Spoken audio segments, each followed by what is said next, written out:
vocês aqui. Muito obrigado pela presença. O pessoal está entrando aí agora, né? Nós temos agora 46 pessoas. Eu gostaria de cumprimentar a todos vocês. São muitos amigos, mais do que participantes da live, né? São nossos amigos que estão todos aí. Eu gostaria de pedir a atenção de vocês para duas coisas.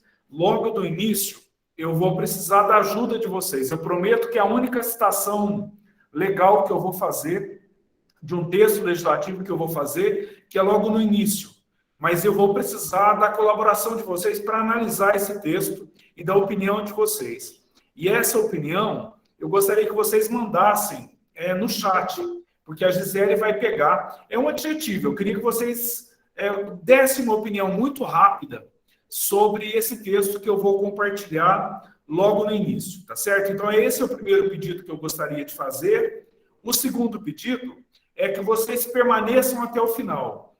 Nós estamos programando um evento para comemorar, para marcar os 2 anos da reforma da Previdência. E nós tivemos uma ideia de fazermos isso juntos, em conjunto, tá? E eu vou expor essa ideia para vocês e eu gostaria da sugestão de vocês de expor essa ideia e depois combinar uma forma para nós fazermos isso juntos lá no mês de novembro, tá certo? Então, eu gostaria que vocês permanecessem até o final para que a gente pudesse combinar esse evento do mês de novembro, precisamente do dia 11 de novembro, que nós pretendemos fazer de uma maneira um pouco diferente do que nós estamos fazendo agora, tá certo? Então, nós estamos com 64 pessoas, com certeza vai chegar mais pessoas, mas eu vou iniciar, então, a minha fala. Por coincidência, um instante só que eu vou compartilhar minha tela aqui.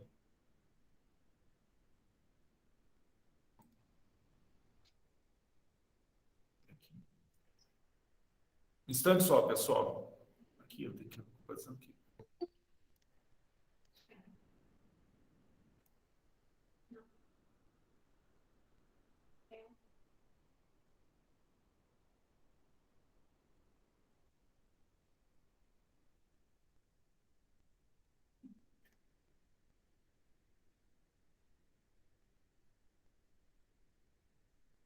Isso. Certo? Pessoal, eu acho que vocês estão vendo a minha tela. Eu vou, então, iniciar. Eu não poderia deixar de citar que hoje, dia 22 de setembro, meu pai, se vivo estivesse, estaria completando 84 anos. E ontem, por coincidência, também foi aniversário, seria aniversário, na verdade, do senhor Alcino Ribeiro, que é pai do Ronaldo, um dos sócios aqui da Forinfo. Então, eu gostaria de dedicar a live de hoje a essas duas pessoas, ao meu pai, que faria aniversário hoje, de 84 anos, e eu sou Alcino Ribeiro, pai do Ronaldo, um dos sócios aqui, que faleceu em março desse ano, infelizmente. E então eu gostaria de dedicar essas duas pessoas. Peço permissão um pouco para vocês aí para quebrar o protocolo, mas não poderia deixar de lembrar dessas duas pessoas tão importantes, tá certo? Mais uma vez, muito obrigado a todos. Eu já comentei com vocês, eu gostaria que vocês me ajudassem a analisar, né, essa regra de aposentadoria que eu vou compartilhar agora em seguida, tá certo? Eu recebi esta regra de um instituto aqui, nosso cliente, e ele pediu que nós analisássemos para ele e que eu emitisse uma opinião. E eu gostaria da opinião de vocês para isso, tá certo?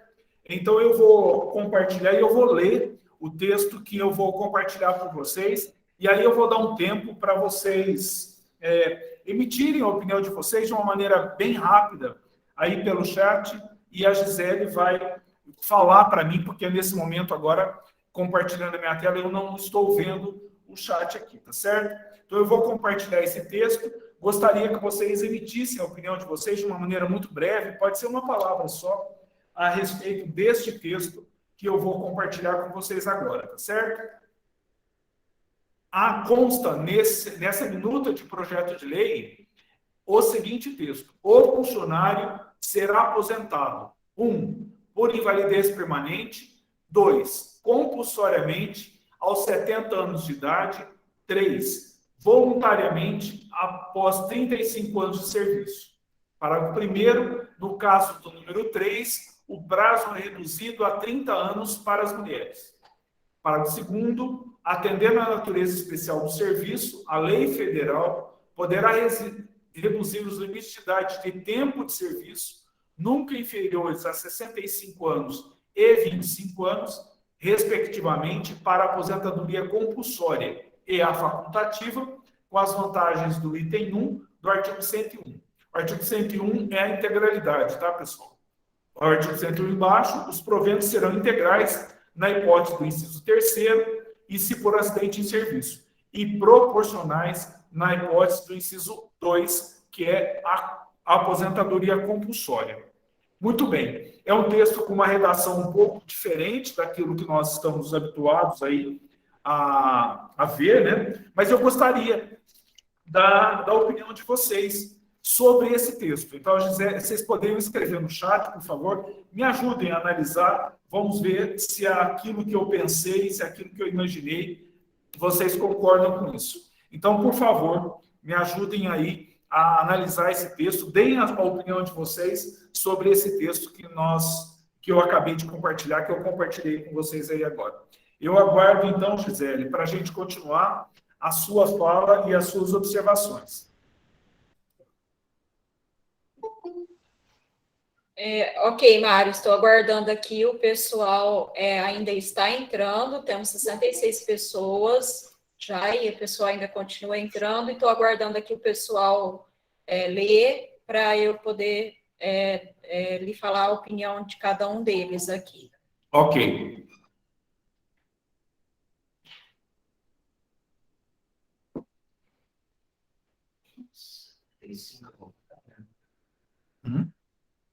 Ou só calma, Fábio.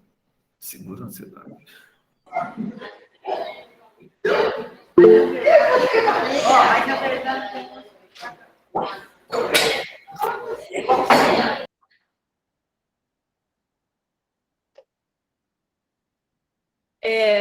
Doutor Mário, o Fabiano Boaro está falando assim: será que esta aposentadoria aos 70 anos respeitaria o princípio do equilíbrio financeiro e atuarial? Sim, uma grande pergunta, Fabiano. Obrigado pela presença, meu amigo. Já a gente já vai discutir isso. O Vitor, do Previcom, escreveu: o inciso 3º está utilizando o tempo de serviço como requisito? Exato, exatamente isso. O que mais? Mais alguém? Por enquanto, não. Tá. Bom, pessoal, o que eu queria é exatamente esse olhar um pouco crítico de vocês, na verdade, até um olhar um pouco cômico, às vezes, né? Mas, na verdade, pessoal, esse texto que vocês estão vendo não é de um projeto de lei que eu recebi aqui. Na verdade, esse texto é a reprodução literal do artigo 100 da Constituição de 67. Quando a gente fala que é a Constituição de 67, eu sei que a grande maioria, talvez, que esteja aqui não havia sequer nascido, mas é bom lembrar que esse texto aqui vigorou até 1988, até 5 de outubro de 1988. Portanto, e por que eu fiz questão de trazer isso, pessoal? Porque este era o único texto constitucional da aposentadoria dos servidores públicos. Percebam que nós herdamos a responsabilidade ou a dificuldade da gestão dos nossos regimes próprios, pessoal, está muito ligado a esse texto, a essa história, que é até outro dia, pessoal, que é até há 30 e poucos anos atrás. Então, eu gostaria de começar para que a gente discutisse exatamente isso. O meu caro Fabiano disse que o equilíbrio financeiro atuarial. O que você está falando em 67, Fabiano? O que é isso? Dá para traduzir? Fabiano, eu participei da implantação do regime próprio aqui. Não se encontrava, que é a época que não existia internet, muito mal telefone, você não encontrava atuário. Você não tinha essa expressão no texto legal. Isso era uma excrescência, não havia isso. É uma palavra, um contexto que a gente aprendeu, que a gente ficou familiar a ele, Fabiano, apenas com a emenda 20. Não constava nos textos, Fabiano. E também a questão da expressão de tempo de serviço, que também veio cair somente, que o Vitor disse, né? Bem observado, Vitor, apenas que veio cair na emenda 20 também, em 98. 10 anos depois da promulgação da emenda constitucional, da Constituição Federal de 88. E outra coisa, pessoal, vejam que havia tempo de serviço 35 anos para o homem e 30 para a mulher. Não há idade. Não há idade. Não há tempo no cargo. Não há tempo no serviço público. Nenhum desses requisitos consta aí. Por que eu faço tanta questão de fazer, e aí é o vício da profissão também, né? Para quem não sabe, eu também sou historiador, mas é o vício um pouco da profissão de lidar com isso, para entender o momento presente, nós precisamos olhar um pouco o que aconteceu. Nós herdamos isso, esse contexto, aonde se fala em contribuição, aonde se fala em alíquota mínima, onde se fala em gestão. Isso nada existia nesse período. O texto constitucional, pessoal, se nós pegarmos a emenda 103 hoje, ou a emenda 20 mesmo, né, ela é muito mais complexa, muito mais abrangente, muito mais restritiva de direitos, né? Mas aqui nós temos uma legislação extremamente permissiva, que permitiu a contagem e a aposentadoria muito precocemente, olhando com os olhos de hoje. É claro que em 1967, a expectativa de vida das pessoas, lembra que não existia pandemia lá, né? A expectativa de vida das pessoas era muito maior, era muito menor, desculpe, era muito menor. E talvez esse texto reflita também isso, mas também reflete uma falta de preocupação com a gestão. Só para a gente comparar, e aí, entrando mais diretamente, agora na emenda constitucional 103, quando a gente vai fazer a análise aqui da legislação que vocês mandam, o nosso modelo padrão aqui, que é o padrão da regra da emenda constitucional 103, tem 16 regras de concessão de aposentadoria, pessoal. São 16, tá? E os requisitos, percebam também, que são muito mais abrangentes. Idade, tempo de contribuição, tempo no cargo, tempo no serviço público e também as regras do magistério. Portanto, hoje, nós aí, vocês que estão à frente da gestão desses regimes, dos regimes próprios, que nós temos a honra de compartilhar cotidianamente com vocês, tem um desafio gigante diante da emenda, mas que também sofre por causa dessas consequências de um texto constitucional que nós temos em termos previdenciários até outro dia. Nós não temos como fugir disso. Não podemos nos esquecer disso. Não podemos nos esquecer que isso é uma mudança cultural gigantesca, pessoal. Gigantesca. E aí é que nós temos esse grande desafio e todos vocês que são gestores, todos nós que somos servidores, temos que enfrentar no dia a dia. Tá? O que nós temos como história? Uma falta da legislação que disciplinava os regimes próprios. Lembrem-se que a Lei 9717 é um pouco antes da Emenda Constitucional 20, é de novembro de 98. Ela foi precedida por uma MP. Ela é fruto de uma medida provisória. Até então, nós sequer tínhamos uma legislação que disciplinasse os regimes próprios de previdência. Portanto, cada um fazia por si, como quisesse, como podia, como entendesse.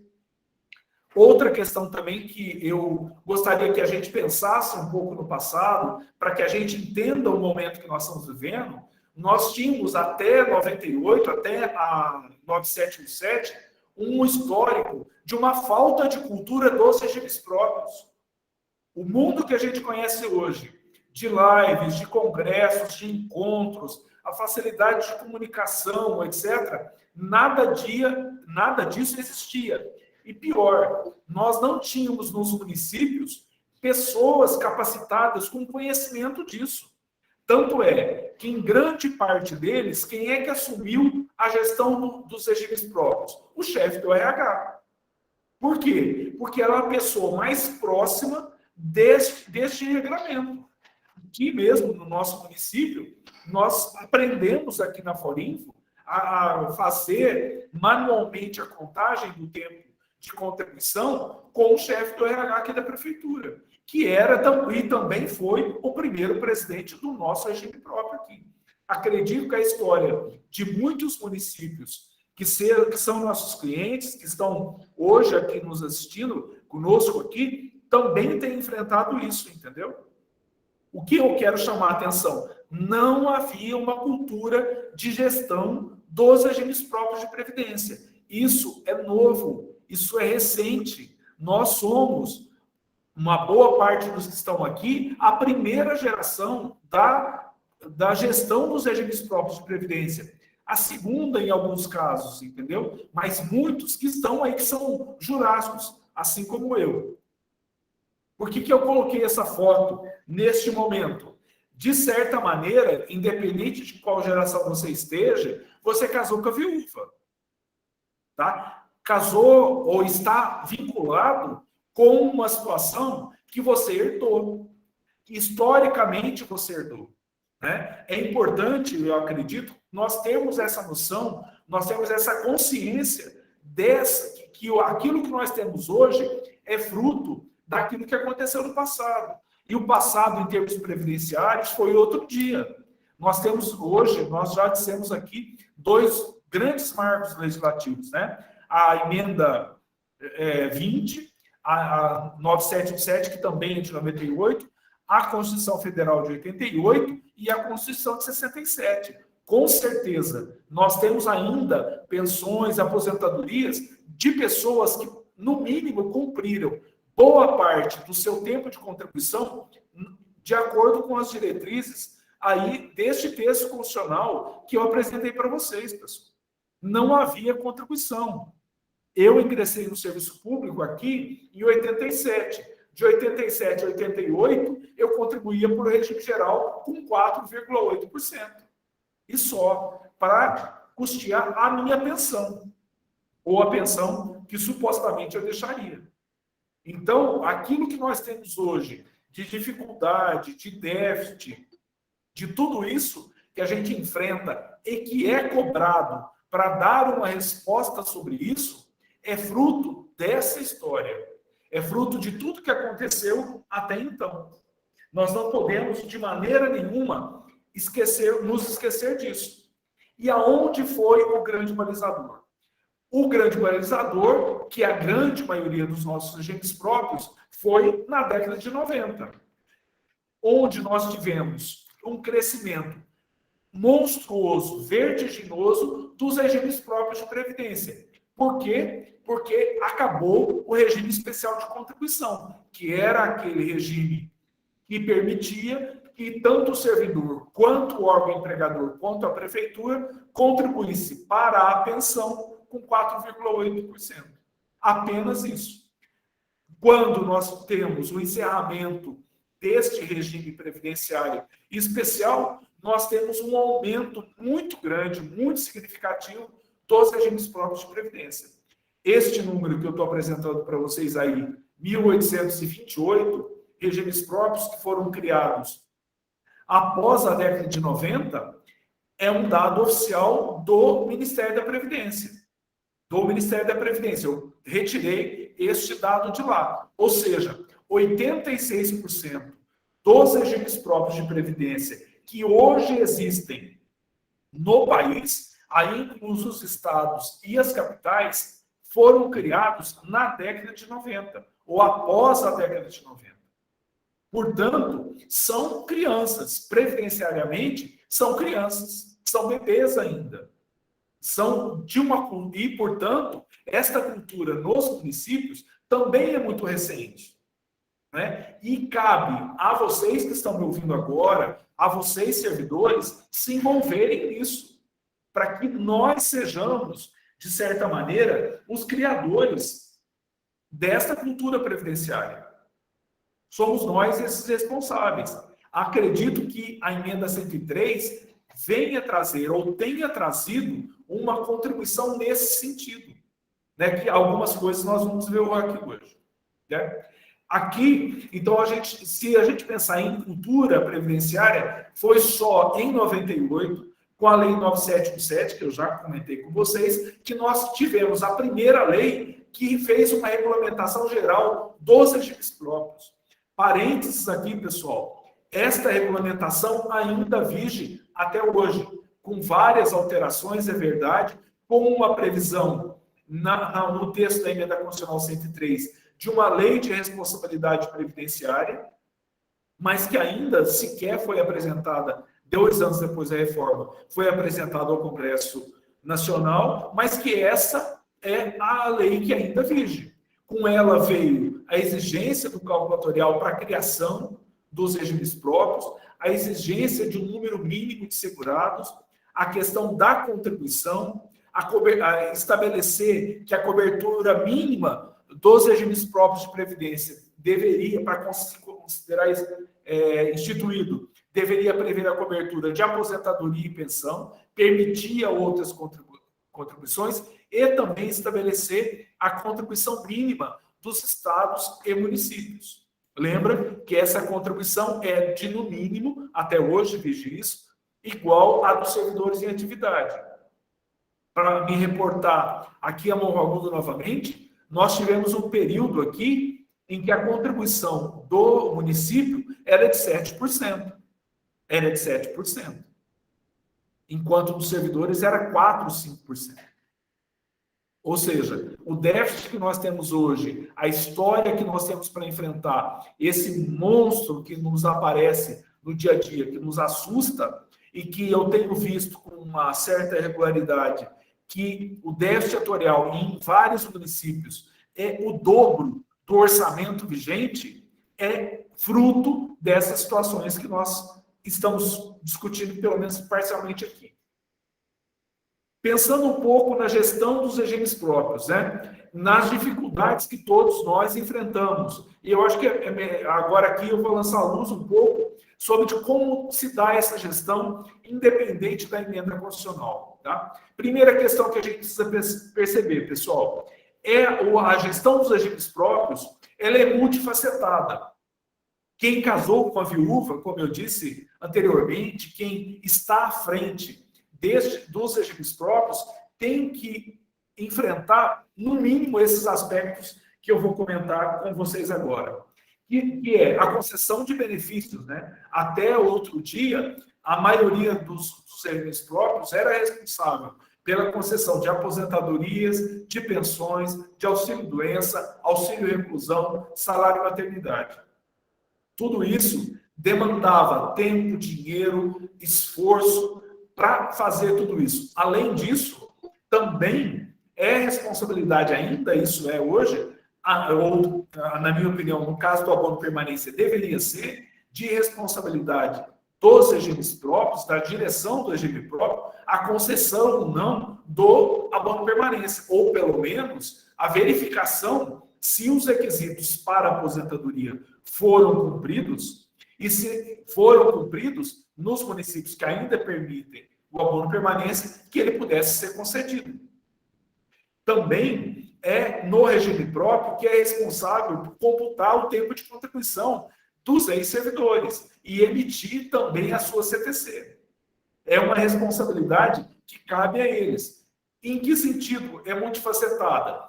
Porque este primeiro aspecto é um dos aspectos que a gestão dos regimes próprios vai requerer de nós.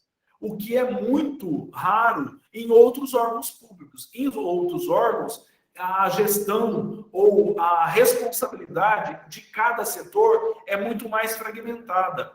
Aqui no regime próprio, até por ser autarquia, ou principalmente nas autarquias, nós temos uma função muito mais abrangente, que é necessário conhecer vários outros setores ou áreas de conhecimento que não são comuns na administração municipal. A concessão de aposentadorias, por exemplo, é uma delas. A concessão de auxílio-doença é outra. Auxílio-reclusão é a mesma coisa. Ainda nessa questão da administração multifacetada. Um outro aspecto que os dirigentes dos regimes próprios têm que enfrentar é a gestão de recursos, a arrecadação e a aplicação. Quando eu vejo isso, pessoal, eu sempre me lembro, eu sempre gosto de comentar que nós, servidores públicos, ou o poder público em geral, está habituado a uma cultura da falta de recursos, de como driblar ou como enfrentar.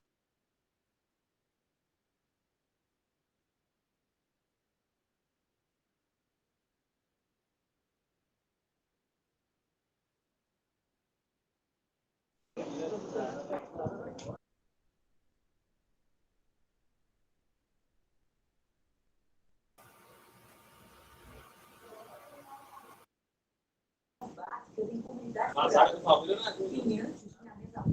Lucrava com a produção do campo, agora está para receber a dona.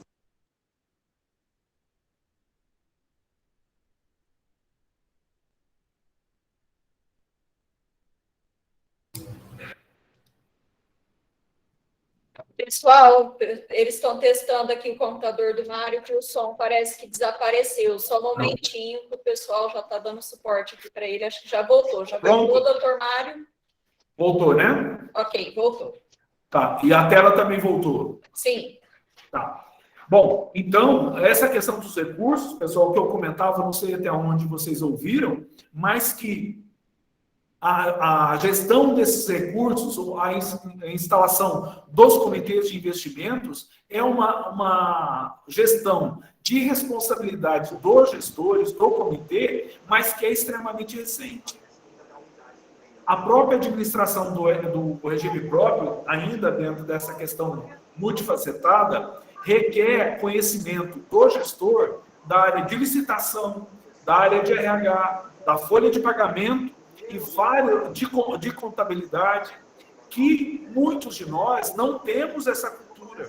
Não temos essa cultura. Eu digo sempre, e eu sou um servidor privilegiado, pelo fato de trabalhar em uma Câmara pequena, e por trabalhar numa Câmara pequena, ter que conhecer a maioria dessas áreas de gestão, de licitação, de contabilidade, de folha de pagamento, mas que mesmo assim há uma dificuldade na gestão de outros aspectos. Continuando, outro aspecto que nós temos também que considerar, que cabe ao gestor do regime próprio uma função política. Em que aspecto? De relacionamento com o executivo e com o legislativo. Ele é um mediador. E, em geral, portador de notícias não muito boas. Imagina o diálogo de um gestor com o prefeito. Muito bem. Bom dia, boa tarde. Tá bom. O que você veio fazer aqui? Precisa aumentar a alíquota. Precisa mandar o projeto de lei alterando as regras de concessão de aposentadoria. Sempre, nunca é uma conversa muito fácil, porque o tema politicamente não é muito agradável. Difícil de lidar.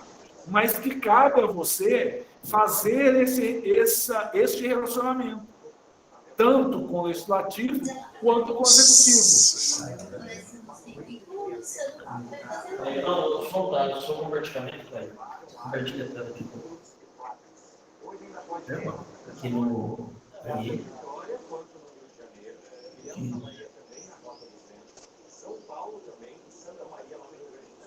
Estava cheia. Estava cheio. Não, para de compartilhar de novo. Que ideia. Instante só, pessoal. Sumiu daqui.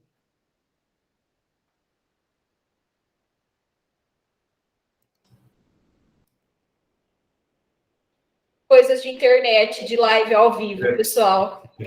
Aqui. Exatamente. Ó. Vamos lá. De novo, né? Voltou, né? Isso, voltou. Uma outra responsabilidade também que a maioria de nós não tinha essa expertise, vamos dizer assim, que ele é responsável pela representação judicial da autarquia. É você que responde judicialmente pela sua autarquia, responde perante o Poder Judiciário pela gestão da sua autarquia e por essas consequências. E mais do que isso, pessoal, toda essa gestão não é concentrada na figura do presidente, na figura do diretor responsável, mas é uma gestão fragmentada, uma gestão que ele compartilha as suas decisões com os seus conselhos. O que, por um lado, é bom, porque você tem várias pessoas ao seu redor para te ajudar nessa gestão, mas que também pode trazer muitas dificuldades, dependendo de como é a composição e de como que é o relacionamento com esse conselho e com o comportamento desses conselhos. Né? Por um lado, há principalmente aqueles institutos que têm autonomia, que são autarquias, melhor dizendo, eles têm uma administração administrativa e financeiramente, contabilmente, independente do poder executivo. Portanto, a gente percebe, na grande maioria das vezes, nos institutos que são autarquia, um dinamismo muito maior, entendeu? Uma dinâmica, uma celeridade muito maior do que aquilo que a gente percebe ou verifica nas prefeituras municipais. Até pelo fato de ser um órgão um pouco menor e com mais autonomia, dependendo das características do gestor, a gente consegue isso. Bom, uma outra questão que aí é muito particular dos regimes próprios também e que requerem um cuidado do gestor é em relação à fiscalização. Se nós temos todas essas características, esta característica aqui que eu estou apontando para vocês também é muito específica dos regimes próprios. Talvez nós os regimes próprios sejam o órgão da administração pública mais fiscalizado. Eu desconheço um órgão das administrações municipais que seja fiscalizado pelo Ministério da Previdência ou por algum ministério. Eu desconheço isso. Além disso, nós temos o Ministério Público, as câmaras municipais, o próprio Poder Executivo, os tribunais de contas e os conselhos. Portanto, se a sua gestão tem todas aquelas particularidades, tem todas aquelas singularidades que nós falamos, a gestão ou a fiscalização dos regimes próprios é muito específico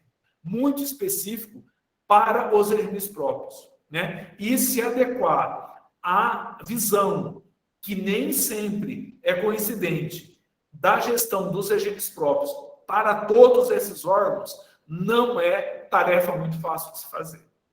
Nem sempre aquilo que o Ministério Público pensa é o mesmo que o Tribunal de Contas pensa. Nem sempre a ótica do seu conselho é a ótica das câmaras municipais. E nem sempre a sua gestão ou a sua visão, talvez um pouco mais elástica, talvez um pouco mais dinâmica, então, não seja coincidente com a visão dos seus conselhos. Isso traz uma particularidade e um desafio muito grande para todos vocês que estão nessa gestão. Por que eu estou trazendo isso, pessoal? Porque eu acho importante nós percebermos que nesse emaranhado todo, nesse emaranhado legislativo que todos nós estamos, né? É preciso saber lidar e é preciso pensar um pouco, esse é o meu convite de hoje, né? Que todos nós pensemos um pouco sobre essas particularidades e sobre esses desafios que todos vocês que são gestores, que são membros de conselhos, possam pensar um pouco sobre isso, nessas dificuldades e nesses desafios que todos vocês têm a enfrentar, né? Bom, aí eu trago a imagem da fiscalização, né? Que é uma fiscalização feita com lupa por todos esses órgãos que eu falei. Ministério Público, Ministério da Previdência, as câmaras, o Executivo e os conselhos, né? Todos esses órgãos, com certeza, fiscalizam a todos nós com lupa, cujo procedimento ou cujo entendimento daquilo que, como você conduz a sua gestão, nem sempre é a mesma, tá? Bom, agora aqui, pessoal, nós vamos lidar um pouco já com as alterações legislativas ocorridas ou através da emenda 20, ou então um pouco antes, né?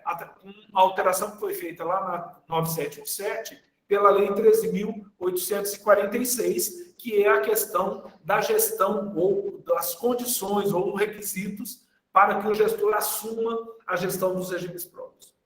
A primeira questão que a gente tem, e a lei geral, a Lei 9717, não trata disso, né? Mas nós temos que a forma como esse cargo do gestor é provido, né?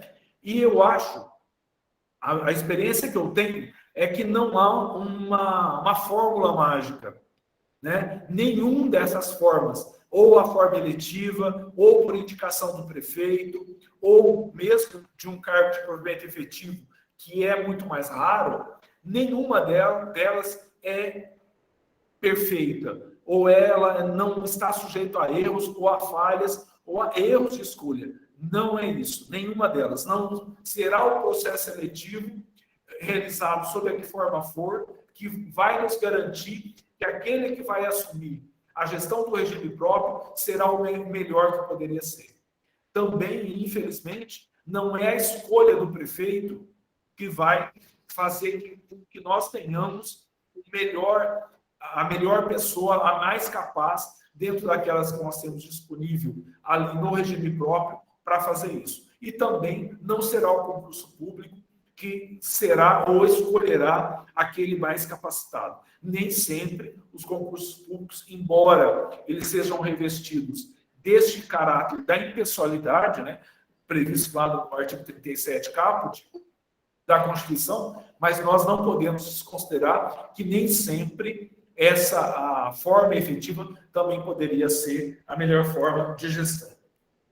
Uma questão que o artigo 8º-B da 9717 trouxe, naquela alteração um pouco antes, realizada na lei um pouco antes da Previdência, é que, a partir desta lei, a qualificação para a gestão, para a indicação, seja por que forma for, ou eleição, ou indicação do prefeito, ou mesmo, se for o caso, raramente por concurso público, é preciso uma prévia qualificação para a posse no cargo.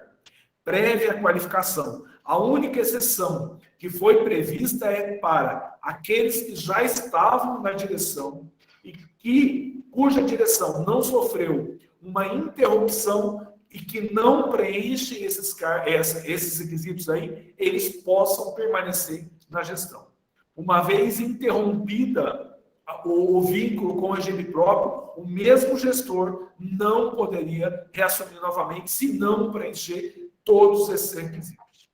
E aí, portanto, acho que, neste aspecto, é necessário um reforço da questão da cultura previdenciária nos municípios, porque nós precisamos preparar mais pessoas com CPA 10, com certificado de gestão, que tenham um nível superior e que tenham uma experiência contábil, jurídica, administrativa, financeira ou atuarial. É preciso todas essas especialidades, experiência em todas essas áreas? Claro que não, né? Mas eu não posso, a meu ver, né? Eu não posso tirar uma professora de sala de aula, por mais capaz que ela seja, que ela tenha um CPA 10, que ela tenha um nível superior, e colocá-la na gestão do regime próprio. Não é mais possível isso. Por quê? Porque vai faltar a ela a experiência administrativa. Vai faltar a ela a experiência jurídica, ou contábil, ou financeira, ou atuarial. Portanto, nós precisamos preparar pessoas para suceder a atual geração de servidores que estão na gestão. E esta fórmula, e a gente vai discutir isso um pouco para frente, acredito que só há uma forma de fazer, que é a questão da cultura previdenciária. Não há outra forma. A grosso modo, é um pouco fazer o que nós estamos fazendo aqui, com vocês que já têm experiência de gestão, que já casaram com a viúva, né? Como eu disse anteriormente, já estão assumindo esse desafio. Nós não podemos também esquecer de que a própria alteração feita na 9717, em junho de 2019, agora no artigo 8º-A, que o gestor é agora responsável solidariamente no caso de prejuízo para os regimes próprios. Essa questão é uma questão pouco comentada, mas é preciso que nós tenhamos a plena consciência disso, que configurado o prejuízo, configurado a culpa do gestor, que tenha causado, inclusive com a participação de terceiros, de responsabilidade pela gestão dos recursos, ele pode sim ser responsabilizado pessoalmente. Pessoalmente. Veja, para utilizar uma frase que o prefeito aqui de Barra usa, eu ajo no CNPJ, mas eu respondo no CPF. E nem sempre foi assim, né? Nós conhecemos casos e casos de situações que não sempre foi assim. Mas essa alteração é para ficarmos com a pulga atrás da orelha por causa dela. É preciso que nós tenhamos, em cada ato que nós temos, em cada empenho que nós vamos assinar, esta preocupação. Eu sou responsável sobre eventuais prejuízos que eu possa acarretar. E prejuízos aqui num sentido lato. Num sentido lato. Bom, o que foi colocado para os gestores dos regimes próprios agora pós-reforma da Previdência? Que, vejo, o último dado que nós temos da reforma da Previdência, que foi divulgado pelo Ministério da Previdência, agora no final do mês de agosto, é que dos 2.100 institutos de previdência, regimes próprios de previdência do país, apenas 189 municípios já fizeram a implantação das regras de concessão de aposentadoria. Ou seja, transcorridos quase 2 anos da reforma, menos de 10% dos regimes já se adequaram. Isso é um dado público. Isso é um dado público. Portanto, o tamanho do desafio. E por que não foi? Por que não caminhou? As respostas são das mais diversas possíveis, né? São das mais diversas possíveis. Cada localidade terá uma justificativa, uma regra. O que eu posso dizer para vocês da experiência que nós estamos tendo aqui na Forinfo, da implantação da reforma da Previdência dos nossos clientes. Fica muito claro, aonde o gestor encabeçou a reforma, aonde o gestor foi protagonista dessa reforma, a reforma saiu de melhor qualidade. Não, infelizmente, não raramente, nós recebemos aqui projetos de lei com a seguinte fala: olha, esta reforma foi o que o prefeito mandou, o que a Câmara aprovou, sem qualquer interferência ou sequer sem nos ter ouvido, sequer nos ouvido, sequer nos sentaram para conversar. E a qualidade do texto que vem dos municípios que assim procederam é uma qualidade bem inferior àqueles municípios em que houve uma participação, em que houve uma discussão mais ampla, em que houve a preocupação de fazer um texto melhor. Né? Então, eu acho que isso eu digo isso desde a reforma da Previdência. O gestor de regime próprio não pode terceirizar essa responsabilidade. Nós dissemos aqui da cultura previdenciária, da importância da cultura. Nós dissemos que vocês estão aqui, são a primeira ou segunda geração de trâmite, de experiência em regime próprio. Você, gestor que está me ouvindo, você não pode terceirizar essa responsabilidade. Essa responsabilidade é sua. É você que tem que capitanear isso. É você que tem que ter o protagonismo. Porque senão o seu município vai ser prejudicado, o seu regime próprio vai ser prejudicado em relação a isso. Para mim é muito claro isso. O município em que o gestor se envolveu, nós temos uma reforma de melhor qualidade. O município que o gestor ficou omisso ou foi relegado a segundo plano, nós temos uma reforma de pior qualidade. Com regras mal escritas, com dúvidas, com brechas horríveis de serem preenchidas. Já tivemos 2 ou 3 casos de reforma da Previdência aqui. Se nem 10% fez a reforma, nós temos um número razoavelmente significativo de municípios que já alteraram significativamente as suas regras de concessão de aposentadoria. Além disso, né, nós temos que enfrentar, poucos ainda, não são todos que enfrentaram, a questão do aumento da alíquota, a questão da implantação da reforma no município e agora, que vence em menos de 60 dias, a implantação da Previdência Complementar.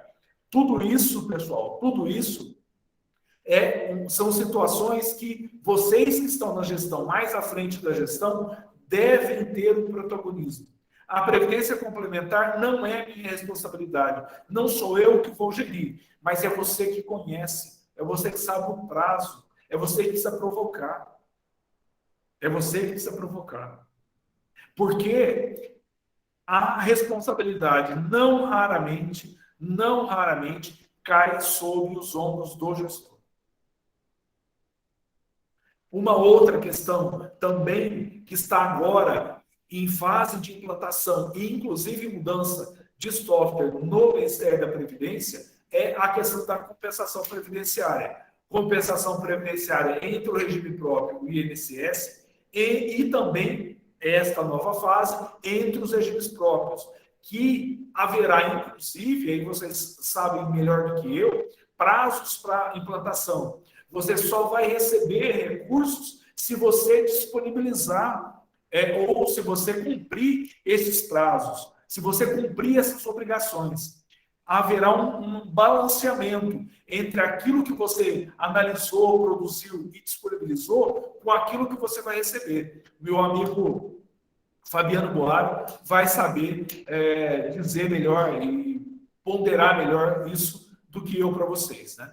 É importante que nós tenhamos isso. Por que eu estou dizendo tudo isso para vocês, pessoal? Eu estou dizendo isso porque esta questão é também uma consequência ou uma responsabilidade que está sobre a mesa de vocês aí, que a reforma da Previdência trouxe, não expressamente, mas trouxe ao mesmo tempo. O que eu quero dizer, o que não falta nesse momento é um momento de mudança, é um momento de alteração. Uma coisa que não está, um aspecto que não está aqui nos meus slides, mas que nós não podemos desconsiderar, foi a grande quantidade de normativas que nós tivemos nesse período da pandemia. Eu cheguei a utilizar algumas vezes que nós tivemos uma pandemia legislativa, que nós temos que enfrentar. Vejam quantos dispositivos, quantos informativos nós não disponibilizamos com alterações legislativas. O primeiro deles foi a suspensão da exigência das alíquotas, né? Logo após a aprovação da emenda constitucional 103, que tanta celeuma trouxe e que, na verdade, foi utilizado por grande parte dos prefeitos para não implantar as alíquotas ainda em 2019, embora fosse uma exigência do texto constitucional. Fora isso, são questões que estão pendentes ainda. O progestão, né? A qualificação dos conselheiros, a qualificação dos RPPS no programa Progestão, inclusive com a possibilidade de receber mais recursos a título de taxa de administração. O E-Social, que começa agora em novembro, a necessidade tanto do recadastramento quanto da prova de vida.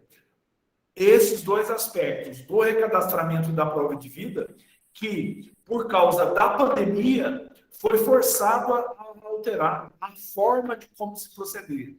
em razão das imposições do distanciamento social, os institutos tiveram que se adaptar, às vezes suspendendo, às vezes alterando a forma de fazer, a tanto o recadastramento quanto a prova de vida. Lembro que os tribunais de contas têm colocado a questão do recadastramento temporário e realizado pelos regimes próprios como um dos requisitos da análise das contas. Ao menos tem sido assim aqui no Tribunal de Contas do Estado de São Paulo. Portanto, havia um entendimento de alguns institutos que a questão do recadastramento dos ativos era uma responsabilidade dos órgãos, da Prefeitura, da Câmara e das autarquias. Não é assim que tem sido entendido. Portanto, ao menos aqui no Estado de São Paulo, isso tem sido cobrado dos gestores. E também a questão da educação previdenciária. Eu já fiz uma menção anteriormente a isso lá atrás, de que nós só vamos ter ou dar passos mais significativos na gestão dos nossos regimes quando nós investirmos na educação previdenciária. Quando nós cansarmos, quando as pessoas cansarem de nos ouvir falar sobre a reforma da Previdência, sobre a questão da importância, não apenas de regra de concessão, mas uma educação previdenciária no sentido de nos educarmos para um futuro. E um futuro que é multifacetado, que é um futuro profissional, que é um futuro pessoal, que é um futuro financeiro. Para todos nós, acho que está muito claro que nós não podemos mais depender exclusivamente dos recursos da nossa aposentadoria ou da pensão. Quem estudou por 10 minutos a reforma da Previdência, e nós tivemos 2 anos para estudar pelo menos 10 minutos, sabe muito bem do que eu estou falando. Porque esses valores dos proventos de aposentadoria e pensão, com certeza vão cair. Agora ou depois. O impacto será maior ou menor se nós estivermos educados ou preparados para isso. E essa questão passa pelo gestor. Eu gostaria de fazer aqui a menção de um Instituto de Previdência do município de Mariana, que tem dado, com a nossa amiga Rosângela, um exemplo muito salutar disso, que constantemente tem feito programas de educação previdenciária voltado para os seus servidores, né? Gostaria de cumprimentá-la, ela me disse que estaria aqui na live, eu gostaria de cumprimentá-la por isso. Acho que o município aí possa estar sendo injusto com outros, mas dela, eu já tive, inclusive, o prazer de fazer uma capacitação ou participar de uma live lá no município, o que me honrou muito, mas o município de Mariana tem feito um trabalho considerável nessa questão insistente dessa questão da educação previdenciária, né? Acho que o próximo desafio, que ainda não está regulamentado, né, que alguns amam falar por causa da possível melhoria dos investimentos ou a possível melhor aplicação do recurso, que é a questão da concessão do empréstimo consignado. Isso está previsto na Emenda Constitucional 103, mas ainda não está regulamentado, né? Mas é uma questão que os gestores precisam estar preparados, ou pelo menos antenados com essa questão, né? Já falei com vocês um pouco disso, de que, volto a dizer, a questão do papel ativo do gestor na implantação da reforma da Previdência no município. 99% dos municípios precisam, para pelo menos diminuir o seu déficit atuarial, de implantar a reforma da Previdência, né? Mas essa reforma vai ser melhor, e a gente, nesses 2 anos, tem observado que ela é de melhor qualidade quando o gestor do regime próprio, quando ele toma as rédeas para si, quando ele colabora, quando ele participa, quando ele interfere nesta concessão ou nesta implantação. Volto a dizer, tenho visto leis, tenho visto situações muito difíceis de lidar, com incógnitas muito grandes, por causa da ausência do gestor. Ou uma ausência proposital, quando ele se omitiu, ou quando ele foi relegado, ele foi banido dessa discussão. Isso é lamentável, mas eu acho que o gestor precisa se envolver nisso, ou precisa estar atento no seu município para provocar isso. Pessoal, isso que eu tinha para apresentar para vocês. Eu não gosto de me estender muito. Eu vou ouvir as perguntas, se houver algum questionamento, alguma questão de vocês, e eu gostaria, depois das perguntas, de nós discutirmos essa questão aqui. Nós temos um projeto para fazer essa live, para marcar os 2 anos de reforma da Previdência. E nós gostaríamos de fazer isso junto com vocês. A data está marcada, dia 11 de novembro de 2021. Talvez às 14 horas. Mas nós gostaríamos que vocês participassem disso, e eu vou expor para vocês, depois de responder as perguntas, a ideia que nós tivemos aqui, tá? Essa live e esse material vai estar disponível para vocês nos e-mails que a Gisele vai instruir vocês. Essa live também está sendo gravada e ela vai estar disponibilizada tanto na página da Forinfo quanto na minha página pessoal, tá certo? Muito obrigado pela presença, mas eu vou ouvir as perguntas de vocês e depois eu quero discutir com vocês, quero que vocês ouçam as propostas ou a proposta que nós temos para essa live do dia 11 de novembro, para que a gente possa discutir isso, tá certo? Muito obrigado por enquanto e eu volto já já. Doutor Mário, podemos já responder as questões? Tem vários questionamentos aqui. Que bom. A Cristiane Mendes Vieira Neves está perguntando: há alguma determinação legal que determina a duração do mandato da diretoria executiva dos conselheiros? Tipo, ser 2 ou 4 anos a duração? É a legislação local que deve disciplinar isso. É a legislação de cada município, inclusive as hipóteses de recondução ou não, que estão previstas. Não existe, que eu conheça, nenhuma normativa federal que deva ser observada pelos municípios. Isso não existe. A Alessandra está perguntando: e se o comitê de investimentos não concordar em investir em outros fundos? E com isso não estamos batendo a meta. Assim mesmo o gestor responde? Eu acho que ele tem que cumprir as diretrizes que o comitê está dizendo. Ele deve, para se resguardar, ele deve formalmente, em uma ata do conselho administrativo ou do próprio comitê de investimento, dizer por quais razões que ele não concorda com aquela forma de aplicação. Porque senão ele pode ser responsabilizado sim. Ele cumpre as determinações ou as diretrizes estabelecidas pelo comitê de investimento, né?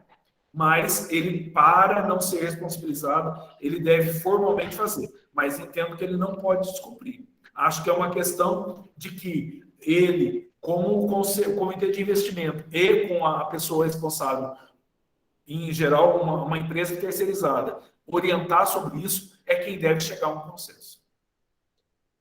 O Roberto está perguntando: as exigências,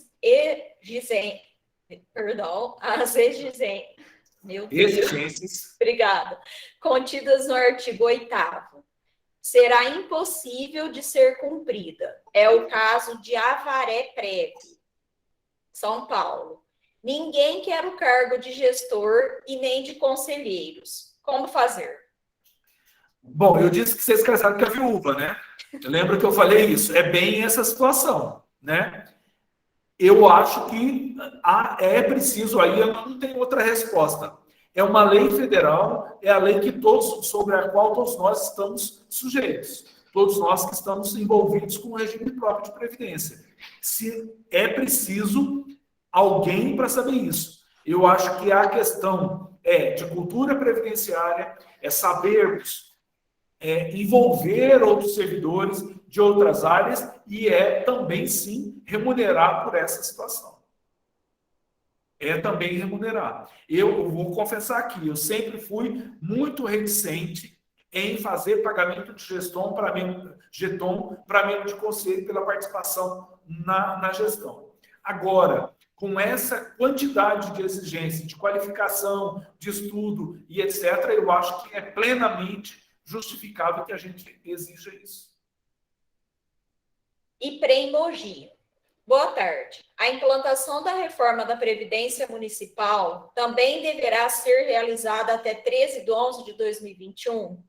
Poderá ser realizada posteriormente? A questão da implantação da reforma municipal não existe um prazo estabelecido na legislação, nem na Emenda Constitucional 103 e nem em uma outra normativa. A questão é principiológica. Aqui no estado de São Paulo, a questão, e aí eu reproduzo a fala novamente do Dr. Sarkis, é que o município está desobediente ou está inadimplente com essa obrigação na medida exata em que ele está desequilibrado financeiramente. Se ele tem esse desequilíbrio, ele já deveria ter feito a reforma no ano de 2019. Então, não existe um prazo, como existe para a lei complementar. Isso não existe. Mas existe, sim, essa desobediência ao equilíbrio financeiro-atuarial. E eu tenho visto, né, manifestações dos conselheiros do Tribunal de Contas do Estado de São Paulo fazendo isso de uma maneira muito incisiva, utilizando, inclusive, o verbo determinar que se faça a reforma da Previdência. O Fabiano Boaro está perguntando: a Forinfo está preparando algum sistema para nos ajudar neste árduo trabalho da compensação previdenciária? Estamos sim. Nós já estamos discutindo com isso, Fabiano. Esse deve ser um dos próximos módulos que nós vamos implantar aqui. Nós tínhamos um desafio que era a implantação da reforma da Previdência, né? Nós temos aqui 14 municípios, nossos clientes, que já estão implantados integralmente a reforma da Previdência. E isso é um desafio cotidiano, né? A cada mês nós vamos chegando outros municípios que têm implantado a reforma da Previdência. Sabemos de vários que estão tramitando a legislação aí. Então, esse era um desafio. O outro era desenvolver o aplicativo da prova de vida. O outro era do recadastramento. O próximo, para aqueles que têm a folha, aqui conosco, nós temos o E-Social, que também está em implantação. E o próximo, com certeza, será a compensação previdenciária, que vocês podem ter certeza, será do mesmo nível do que os nossos outros módulos. A Kelly Madureira Campos Ferrares pergunta: obrigado pelo reconhecimento, sou membro do Conselheiro do IPREV Mariana e acompanho o empenho dos gestores. Né? Ela não pergunta, ela agradece. O IPREV Mariana está te parabenizando pela explanação. A Lígia também está te parabenizando, excelente. O Marcial Jesus, parabéns e obrigado. A Kelly também, obrigada pelas explanações. Existe uma outra pergunta aqui. A Cristiane Mendes Vieira. Isso traz algum impedimento para o progestão? Eu acredito que a não aplicação, né? Entendo que não.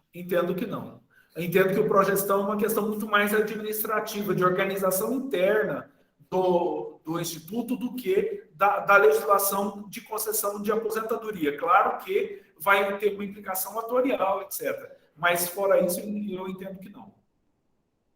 Nós temos uma outra pergunta aqui, Mário, do Claudir Balestreiro. Ele pergunta: a PEC 15 de 2021, em trâmite na Câmara Federal, prevê para os municípios que comprovem ter adotado regras de elegibilidade, cálculo e reajustamento dos benefícios equivalentes, autorização para que os mesmos efetuem parcelamentos de dívidas previdenciárias com a RPPS. Seria uma forma de forçar os municípios a realizar as suas reformas? Bom, sinceramente, eu não conheço o texto da PEC e muito menos com essa redação. Né? Se eu bem entendi, o texto da PEC viria já com essa exigência. Entendo que sim. Eu acho uma boa ideia. Né? Se o texto está assim, excelente. Olha, você quer parcelar mais as suas dívidas? Se eu entendi isso. Você quer parcelar os seus débitos com um regime próprio? Você faça isso. Mas você só vai fazer se a implantação da reforma da Previdência for concluída e se você demonstrar, pelo menos, a observância das regras da emenda 103. Eu acho uma boa ideia, nós teríamos uma discussão se isso não feriria a autonomia do município, a autonomia que a emenda constitucional 103 trouxe, etc, etc, etc. Mas é uma boa ideia. Por falar em PEC, eu não trouxe essa discussão aqui, porque a PEC paralela da reforma da Previdência continua muito bem, obrigado, deitada em berço esplêndido, tá, pessoal? Ela não mudou, ela não alterou, ela não tramitou e não vai tramitar, tá? Não vai tramitar. O Congresso Nacional está, depois da reforma da Previdência, preocupado com a eleição municipal. A eleição municipal passou, veio a pandemia, esse ano morreu, o ano que vem é ano eleitoral. Essa PEC não passa. Essa PEC não passa tão cedo. Portanto, não há de que se esperar ou prever que para a solução para os regimes próprios será a aprovação da PEC paralela. Não será porque ela não tramita, porque ela não está andando no Congresso. Então, não adianta contar com uma situação dessa. Tá? O Luiz Silva, na aposentadoria especial, pode haver majoração das alíquotas? Não conheço nenhuma experiência como no INSS-A, né, que onde há funcionários expostos a trabalho insalubre, etc., há uma alíquota de contribuição maior. No regime próprio, eu não conheço nada disso, e a não ser que atualmente seja estudado isso, mas eu não recomendaria se fazer isso. O Windsor, de Sertãozinho. Ele está perguntando, sugestão da Secretaria de Previdência para progestão definida em lei local. Será admitida a recondução limitada ao máximo de 3 mandatos consecutivos para o mesmo conselho como forma de assegurar sua renovação periódica? Acho que cada município pode prever essa questão. Nós temos a fala do Windsor, né, Windsor, dizendo que você não pode reconduzir mais que 3 vezes nos conselhos, e você tem a fala de Avaré, sendo o seguinte, do jeito que está, ninguém consegue. Eu acho que é a realidade local. Se em Sertãozinho nós temos essa necessidade, nós temos gente para fazer essa alternância de composição do conselho, excelente, né? Agora, se nós não temos, nós temos que trabalhar com o material que nós temos e capacitar os servidores, envolvê-los, trazê-los para perto, fazer educação previdenciária para que isso aconteça. O Atail está perguntando, olá, boa tarde, a adequação aos novos percentuais da taxa de administração tem prazo de aprovação? É o Atail de Rafarte. Também não. O único prazo que eu conheço para a implantação dessas questões é a da Previdência Complementar, que expira agora dia 13 de novembro. Os demais não há um prazo. Sim, haverá uma fiscalização do Ministério da Previdência, dos Tribunais de Contas, com certeza. Às vezes, do Ministério Público, dependendo da situação. Mas um prazo na legislação não. O Vitor, do Previcom, está perguntando. O Comitê de Investimentos, diante do volume de exigências, tratando das certificações, responsabilidades e performance da carteira de investimentos, tem algum ato normativo contrário ao pagamento de verbas aos membros participantes? Acho que a pergunta é o contrário, Vitor. Precisa ter um ato permissivo. Não existe na legislação federal nada que impeça o pagamento. Mas precisa haver, em obediência ao princípio da legalidade, um ato municipal que preveja o pagamento. As condições que ele se dará. Com um detalhe, neste ano, em razão da emenda da Lei Complementar 173, eu vejo que não é possível criar. Porque lá no artigo 8º prevê que é vedado a criação de vantagem, etc. Isso poderia ser entendido como uma vantagem. Então, em homenagem ao princípio da legalidade, eu postulo que é necessário haver uma previsão na legislação. Havendo a previsão na legislação, não há óbice. Mas óbice na legislação federal não há. O pessoal de Itabela está perguntando, doutor, a pessoa que aposentar por invalidez permanente e passando algum tempo melhorar a saúde, queira retornar ao trabalho, poderá voltar para o mesmo cargo de antes ou com salário de classe? Salve Bahia, salve Sônia. É o seguinte, prazer falar com vocês, né? É preciso conhecer essa terra. É o seguinte, pessoal, a questão do aposentado por invalidez que quer retornar, a aposentadoria por invalidez é um problema médico. Mais do que um problema legal, é um problema médico.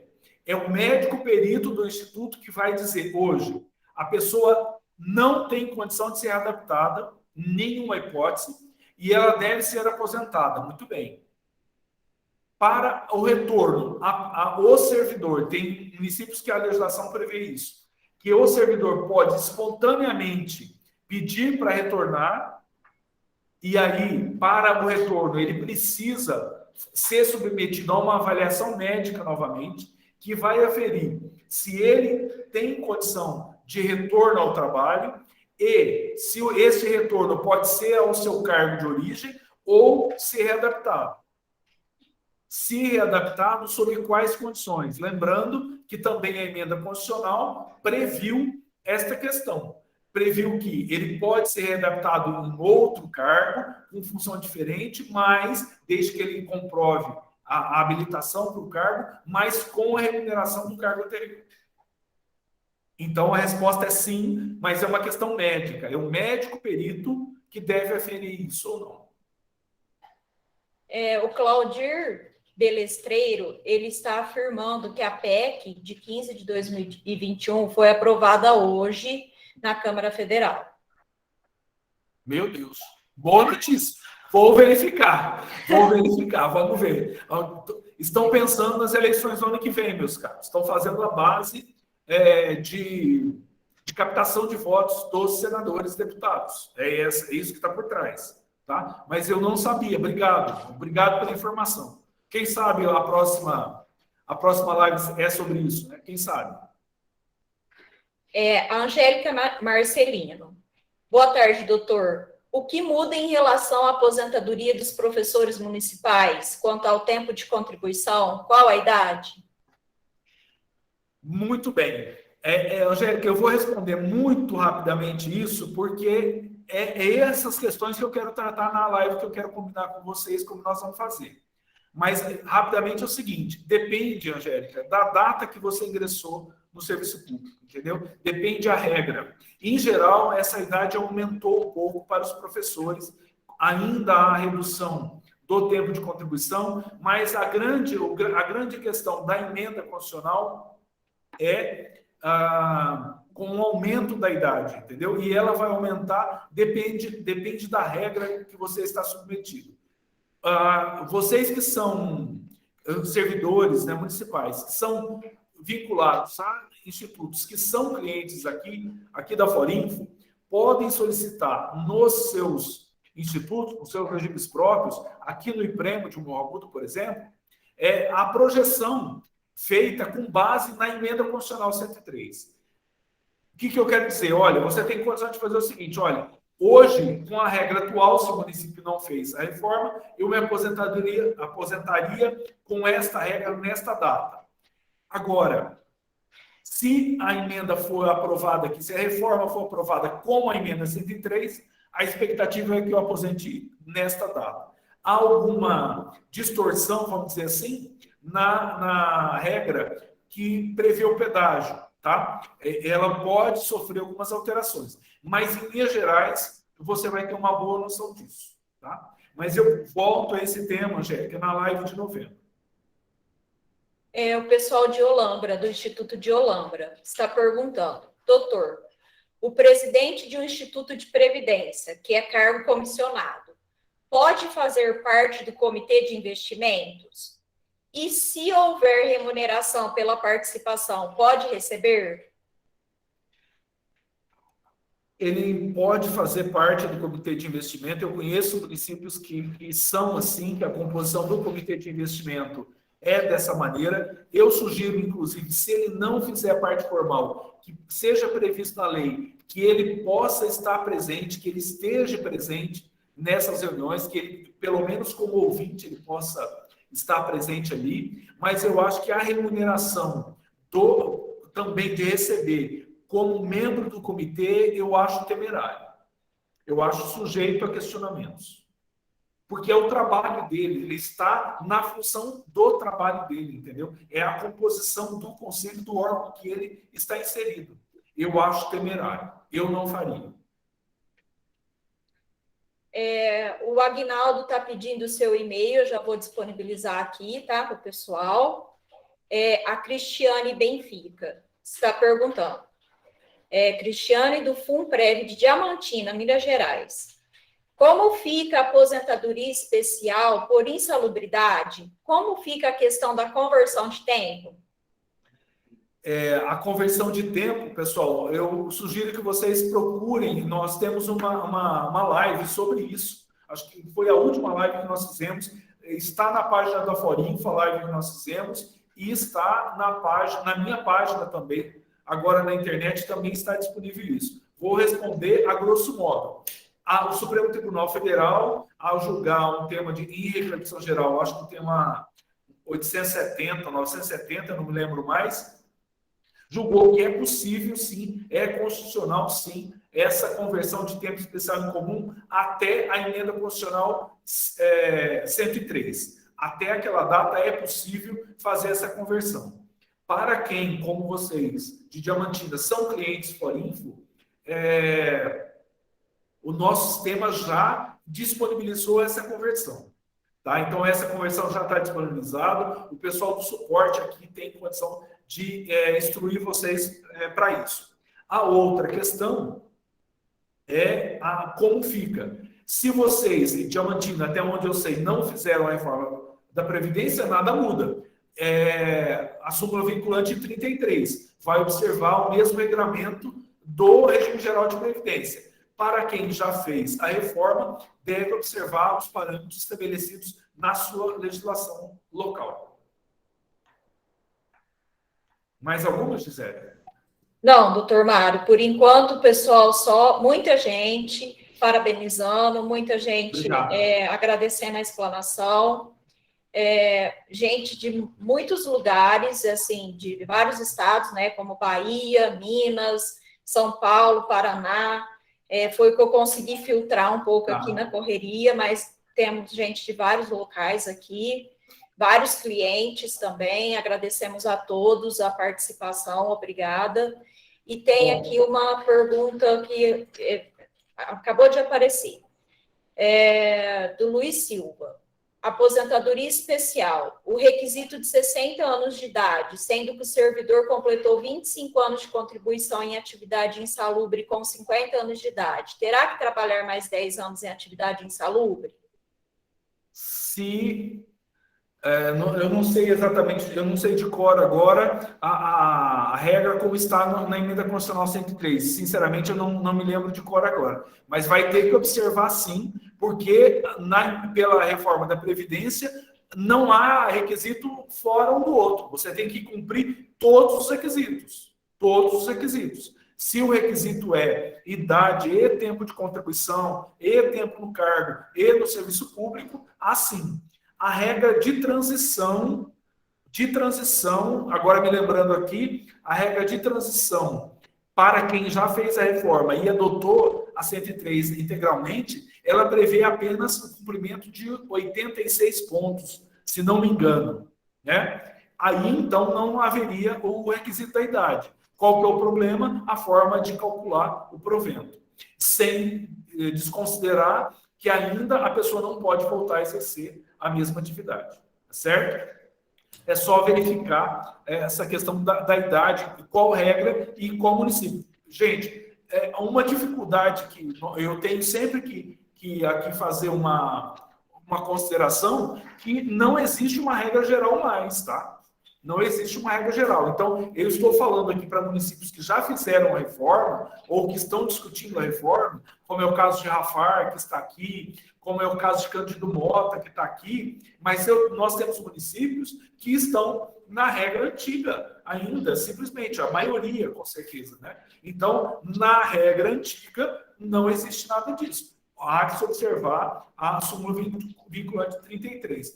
Para quem adotou as regras da emenda 103, nós temos que observar o regramento da 103 ou, então, o regramento local.